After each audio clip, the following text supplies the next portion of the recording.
പശ്ചിമ ബംഗാളിലെ വളരെ പാവം പിടിച്ച സാമൂഹികപരമായിട്ടും സാംസ്കാരികമായിട്ടൊക്കെ വളരെയധികം പിന്നോക്കം നിൽക്കുന്ന ഒരു ചെറിയ ഗ്രാമത്തിൻ്റെ അവസ്ഥയാണിത്.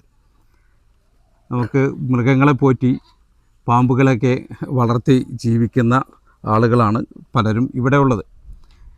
ഇവിടെയാണ് തൈബ ഗാർഡൻ്റെ പ്രതിനിധികളെത്തി അവരെ സമുദ്ധരിക്കാനുള്ള, അവരെ മുഖ്യധാരയിലേക്ക് കൊണ്ടുവരാനുള്ള പ്രവർത്തനങ്ങളൊക്കെ നടത്തുന്ന ഗ്രാമങ്ങളിൽ ഒന്നാണിത്. ഇത് അവർ എടുത്തു കൊടുത്ത കുഴൽക്കിണറാണ്. ഏതാണ്ട് 18,000-ഓളം കുഴൽക്കിണറുകൾ ഉത്തരേന്ത്യയിലെ വിവിധ സംസ്ഥാനങ്ങളിലായി തൈബ ഗാർഡന് കീഴിൽ ചെയ്തിട്ടുണ്ട്. അതുപോലെ തന്നെ ഇത് കണ്ടില്ലേ, അവരുടെ ഒരു വീടിൻ്റെ അവസ്ഥ ഞാൻ കാണിച്ചു തരാം. അതായത് ഇവരുടെ പ്രവർത്തനങ്ങൾ ഇത്രമാത്രമായിട്ടും എവിടെയും എത്തിയിട്ടില്ല എന്നതിൻ്റെ തെളിവാണ് ഇതൊക്കെ. അവരുടെ ഇതാണ് അടുപ്പ് കേട്ടോ, ഭക്ഷണം പാകുന്ന അടുപ്പ്, അത് കത്തിക്കാനുള്ള ചാണകം, അതോടൊപ്പം തന്നെ വിറക്, പിന്നെ ഇതാണ് അവരുടെ അടുക്കള. സ്വയം അടുക്കള ഇതാ, ഈ അടുക്കള ഒരു ചെറിയ അടുക്കള.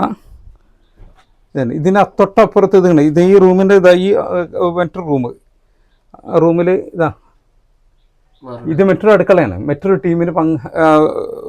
ടീമിന് ഭക്ഷണം പാകം ചെയ്യാനുള്ള അടുക്കളയാണ് അപ്പുറത്തുള്ളത്.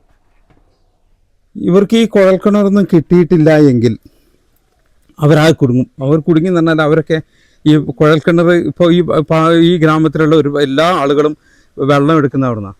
പക്ഷേ ഇത് കണ്ടില്ലേ, ഇവിടെ ഒരു കുറച്ച് വെള്ളം, ഈ വെള്ളത്തിൽ നിന്നാണ് അവർ മറ്റുള്ള കാര്യങ്ങളൊക്കെ ഭക്ഷണം പാകം ചെയ്യാൻ വരെ ഈ വെള്ളത്തിൽ, ഈ തടാകത്തിൽ നിന്ന്, ഈ കുളത്തിൽ നിന്നാണ് വെള്ളം എടുത്തിരുന്നത്. അപ്പോൾ ഇങ്ങനെയൊക്കെ വെള്ളത്തിൻ്റെ സാന്നിധ്യം ഉണ്ടെന്നുണ്ടെങ്കിൽ പോലും 2 കാരണങ്ങളാണ് അവർ ഈ കുഴൽക്കിണറൊന്നും കുത്താതിരിക്കാനുള്ള 2 കാരണങ്ങളാണ് പ്രധാനമായിട്ടുള്ളത്. ഒന്ന്, അവർക്ക് സാമ്പത്തിക പ്രശ്നം തന്നെ. കുഴൽക്കിണർ കുത്താൻ വലിയ പൈസ ഒന്നും വരുന്നില്ല. ആ പൈസ പോലും എടുക്കാനില്ലാത്തത് കൊണ്ടാണ് ഇവർ കുഴൽക്കിണർ കുത്താത്തത്. അതൊരു കാരണം. മറ്റൊന്ന്, ഇവിടുത്തെ വെള്ളത്തിൻ്റെ ഗുണമേന്മ വളരെ മോശമാണ്. അപ്പോൾ അങ്ങനെയുള്ള ഒരുപാട് പ്രശ്നങ്ങൾ ഇവർക്കുണ്ട്. തൈബ ഗാർഡൻ കണ്ടെത്തിയ വളരെ പാവപ്പെട്ട ഈ ഗ്രാമത്തിലെ ഒരു താമസക്കാരനാണ്. ഇദ്ദേഹത്തിന് വേണ്ടി തൈബ ഗാർഡൻ ഒരു വീട് ഇവിടെ എടുത്തു കൊടുത്തു. സൂര്യദിൻ ഉസ്താദിൻ്റെ നേതൃത്വത്തിലാണ് ഈ പ്രവർത്തനങ്ങളൊക്കെ ഇവിടെ നടക്കുന്നത്. നമ്മളൊരു വിദ്യാഭ്യാസ സ്ഥാപനം തുടങ്ങി, പിന്നെ നമ്മളെ കൊണ്ട് കഴിയുന്നത് ഇവിടെ അവർക്ക് വെള്ളത്തിന് സൗകര്യം ചെയ്തു കൊടുക്കുക, അതുപോലെ വീടില്ലാത്തവർക്ക് വീട് വെച്ചു കൊടുക്കുക എന്നുള്ള ചെറിയ രൂപത്തിലുള്ള ചെറിയ സഹായങ്ങൾ.